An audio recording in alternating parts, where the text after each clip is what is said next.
Уважаеми сънародници, в духа на една добра, утвърдена традиция, се обръщам към вас, за да ви приветствам във времето на най-светлите семейни празници. Вярвам, че мнозина ще изпратят 2007 година с хубави спомени за сбъднати намерения и планове. Има и такива, които са били ощетени или огорчени от преживени през годината събития. Търсят думи, с които да изразят чисто човешкото си отношение и на споделената болка от загуби и разочарования, но и на радостта от постигнатото, от успехите. Думи, които да изразят важното, основното, общата надежда и мечта за авторитетна, преуспяваща България. В нашия вековен исторически календар има периоди на славни военни победи, но и запомнящи се години на градеж, на съзидание. Такава беше изминалата година. Градивна, добра, успешна за България. Нацията ни продължава да върви напред и нагоре. Страната ни се развива стабилно и устойчиво. Утвърдихме се като добро място за инвестиции и живеене.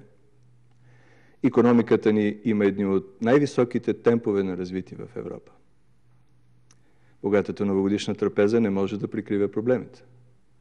Продължавам да твърдя, че нашия напредък може да бъде истински и само когато се почувства от всяка социална група, от всеки български гражданин. Когато ще имат далеч по-малко наши сънародници, погълнати единствено от грижите за насъщния, и които ще имат своите смели мечти и стремежи. 2007 година беше такава на сбъднати европейски надежди, но и на опровергани илюзии. Доказахме, че имаме силна и активна политика, способна да решава проблемите. Постигнатото от нас, българите, обаче не беше получено като късмет от новогодишната баница. Това се отнася най-вече до членството ни в Европейския съюз, което защитихме с ясна, активна и последователна позиция по целия дневен ред на Съюза. Доказахме, че можем да отстояваме аргументирано, но конструктивно своите интереси. Наложихме изписването на общата европейска валута с българската азбука.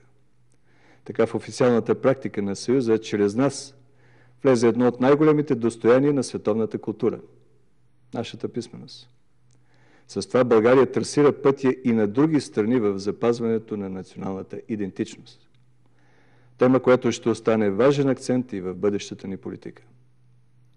Доказахме, че сме предвидим съюзник, на който може да се разчита и добър, сигурен съсед в един все още труден регион.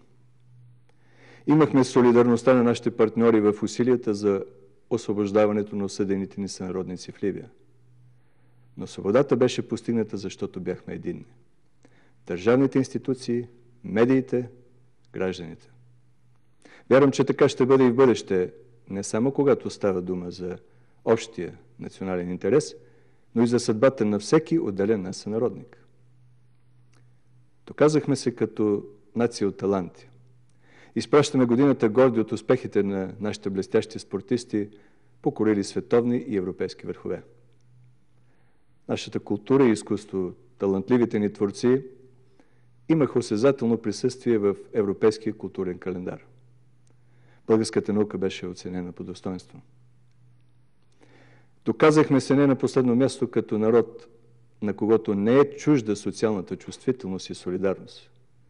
И по време на природните бедствия, и в тазгодишното издание на Българската Коледа, когато със съпричастността на около 1 700 000 наши сънародници беше дарена надежда за много болни деца, за сбъдване на техните мечти, за да се сложи край на родителските неволи. Не бих могъл и не искам да правя пълен преглед на българските успехи. Постигнатото не ни изпълва със самодоволство. И все пак то е основание за по-високо национално самочувствие.